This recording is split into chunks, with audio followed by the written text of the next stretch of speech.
जब गेहूं के एक दाने को जब जमीन पे छीटा जाता है तो उसे अनेकों बार पांव से रौंदा जाता है।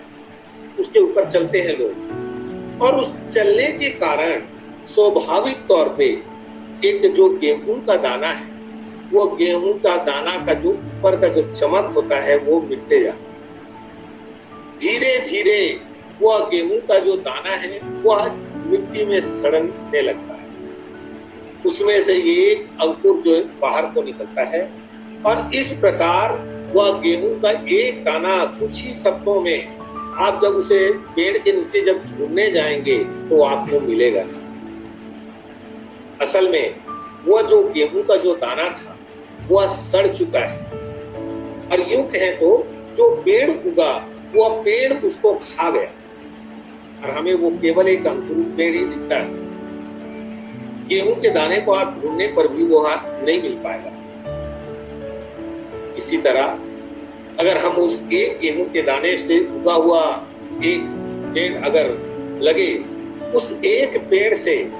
और अनेकों पेड़ जो है किनारे से निकल करके एक गुच्छा तैयार हो जाता है। पहला एक ही निकलेगा, एक के किनारे किनारे और अनेक कुंडियां निकल करके 5-6 पेड़ कई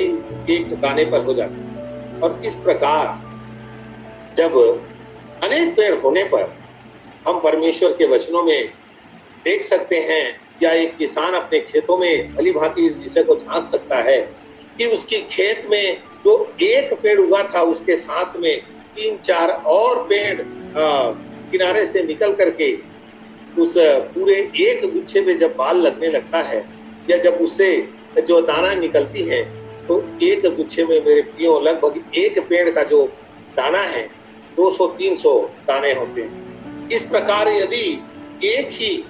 पेड़ से अगर 3 कन्याएं निकल करके या 3 शाखाएं निकल करके अगर तीनों 300 अगर दाना लेकर के आती हैं, उस एक दाना से 4 महीने में लगभग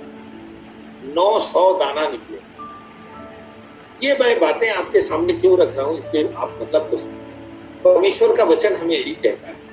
कि जब तक गेहूं का एक निरा दाना बोया नहीं जाता तब तक वो अकेला पड़ा, लेकिन जब वो एक गेहूं का दाना बो दिया जाता है तब वो अपने साथ अनेक और दानों को लेकर के आता है। यह मेरा और आपके जीवन के लिए प्रभु यीशु मसीह ने कहा हुआ सब। तो इसका क्या अर्थ हुआ हमारे जीवन में? निश्चय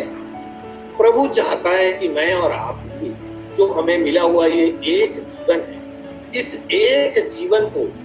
यदि हम प्रभु में अपने आप को मिट जाने दें, यदि प्रभु यीशु मसीह में हम अपने आप को किसी तरह इस संसार रूपी खेत में अपने आप को बो दें, तो प्यारो अनेक जो है दानाएं